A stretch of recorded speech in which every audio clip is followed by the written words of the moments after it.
Hello! For today's video, kakain po tayo ng pananghalian during this kanya.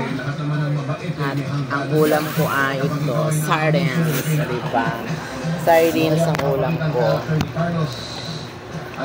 Yan. Kayo, kumakain ba kayo ng sardines with egg? Yan, sardines with egg. Ito po yung ulam ng pang mahirap, pero masarap siya.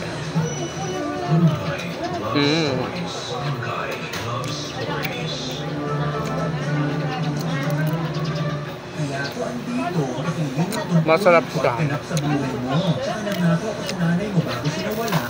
Yeah, masarap po. At may break time po kami. Ayun. Break time kumakain na kami. Yeah.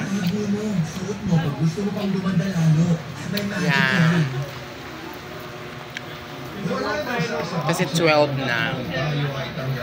12 is ang break time namin. So, punta natin yung kurang. Ikaw, kabarangay, marunong ka bang Timberna, mag-hi ka. Pakinggan ang kwento ni Carlos.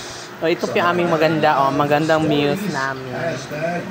Mag-60 na po yan siya. Kaya magkaroon po siya ng pension worth of 10,800. Tapos pag mabigyan po siya ng pension, ililibre po kami dito ng pansit.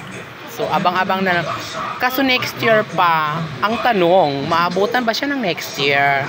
Yun lang po ang tanong na hindi po natin masasagot. Kaya, siya lang po ang makakasagot kung makasurvive siya next year. Pero kung hindi, walang pension na magaganap. So, that's all. Thank you. Goodbye.